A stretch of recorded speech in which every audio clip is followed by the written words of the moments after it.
Ayan, what's up dribblers at mga shooters, kamusta?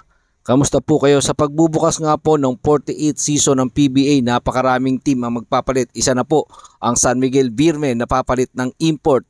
At eto nga pong si Tony Bishop, no? Ang sinasabi po niya rito ay respeto para kay Justin Brownlee. SMC SBP, tulong para kay Justin Brownlee sa legal na pamamaraan dito sa kinakaharap na problema ng ating naturalized player na si Justin Brownlee. Yan po yung ating tatalakayan at pag-uusapan sa video ito. Pero bago yan, kung kayo po ay napapadaan lang at nagugustuhan ng ating video, hihingi po ako ng isang like, share, comment down below. And don't forget to subscribe and hit that notification bell button para lagi po tayong updated sa ating mga video, mga ka-shooters, no? Wag po nga kalimutan mag-subscribe, at sa mga nakasubscribe, maraming salamat po.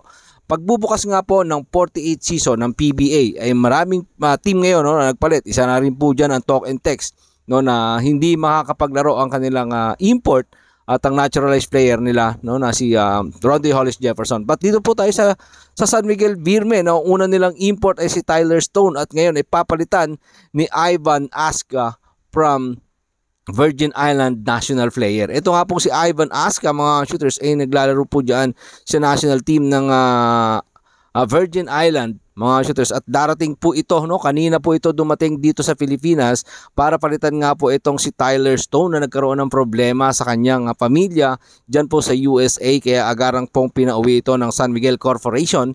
Siyempre at kailangan nilang magpalit ng panibagong import para sa kanilang pakikipagsagupa dito sa nalalapit na 48th season ng PBA, kung saan kailangan ito ng San Miguel Beermen, no, mga shooters, dahil alam naman natin napagkalalakas ng mga kupunan. Isa nga pong 6'8 etong si Ivan Aska, no? Titingnan natin kung ano ang magiging performance nito kasama itong sina Terence Romeo, Moana Tautua at ang ating Gilas Pilipinas player na si Junmar Pajardo. So makikita at makikilatis po natin yan sa kanilang paglalaro dito sa PBA at sa nalalapit na opening ng PBA this coming Sunday, mga shooters. So makikita po natin kung gaano nga ba katikas itong ipinalit dito kay Tyler Stone, no, ng San Miguel Beermen. At nakita naman po natin dito sa highlight, no, ni Ivan Aska na talaga namang napakatapang na player at hindi rin marunong matakot, no, mag-slice to the basket. May tira din po ito sa labas.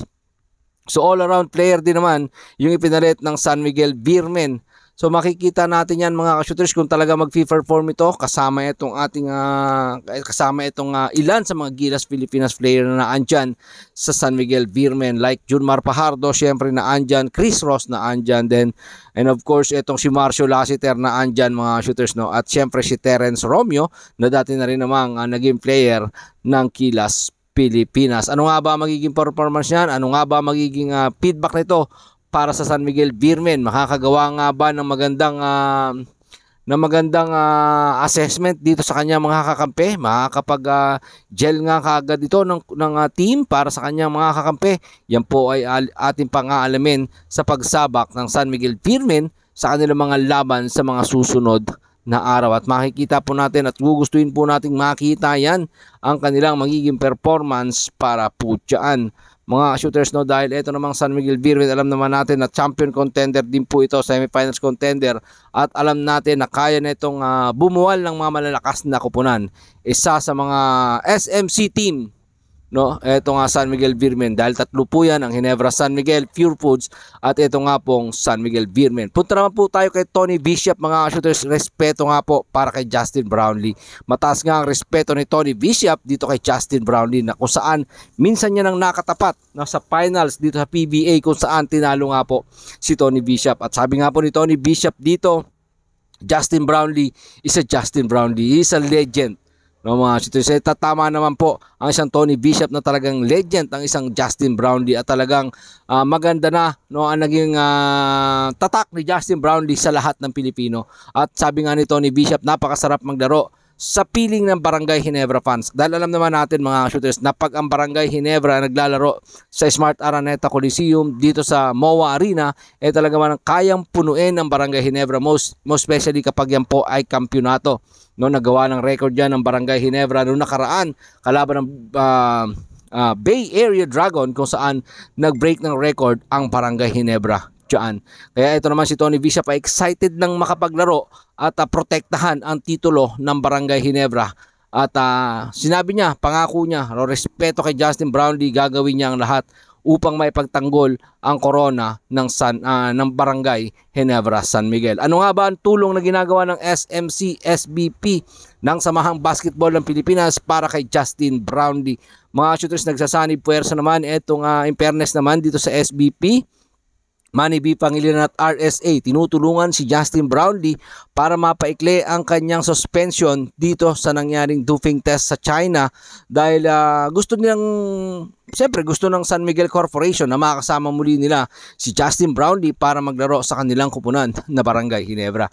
Gagawin ng lahat ng San Miguel Corporation kasama ni Boss Al Francis Chua and of RSA, and hopefully talagang etong SBP mag-focus sila rito sa ginagawa nilang pagtulong para sa ating national hero ng basketball na si Justin Brownlee. Alam naman natin si Boss Al Francis Chua hindi pababayaan ang kanyang player na si Justin Brownlee, at alam natin tutulungan yan pagdating sa legal. At yung nga po ang kanilang ginagawa dito ngayon kay Justin Brownlee, ang gusto po ng San Miguel Corporation para kay Justin Brownlee, sabi na rin po yan, yan po ay ayon na rin kay Coach Tim Cone na gusto nilang mapaikli ang suspension kay Justin Brownlee, at gusto nga nila totaling wala ng suspension ang mangyari kay Justin Brownlee dahil ito namang nakitang substance kay Justin Brownlee ay hindi performance enhancing, kundi ito po ay cannabis na hindi naman nakakapagpalakas ng kanyang paglalaro. Kaya ito ay inaapila at nilalaban kasalukuyan ng ating mga opisyal ng SMC, SBP, at in fairness po yan sa SBP, ginagawa nila yung kanilang nararapat gawin para sa ating national hero of basketball na si Justin Brownlee. At yan po yung ating tututukan habang ginagawa po natin itong tape na to.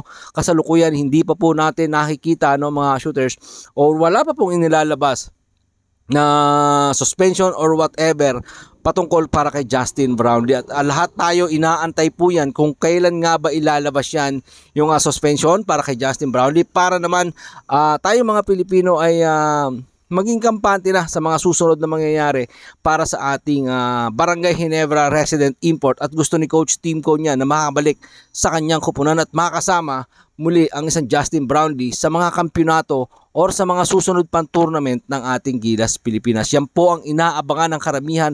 Ikaw, ako, tayong lahat inaabangan yan.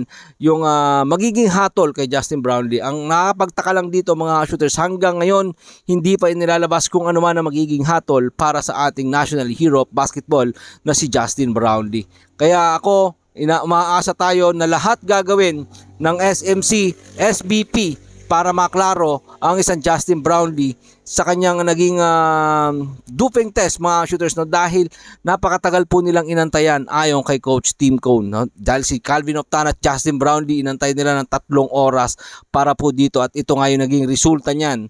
Hanggang sa ngayon inaantay pa rin natin yung resulta at kung ano ang magiging suspension kay Justin Brownlee para dito sa doping test na kinakaharap ng ating national hero of basketball na si Justin Brownlee. And hopefully mga shooters, pagkatapos po nating mapanood itong video ito, may lumabas na balita patungkol kay Justin Brownlee. Marami pong salamat sa inyong panonood. Ano man po ang inyong opinion, pag-usapan po natin dyan sa comment section. Maraming salamat, ingat and God bless. Adjourn.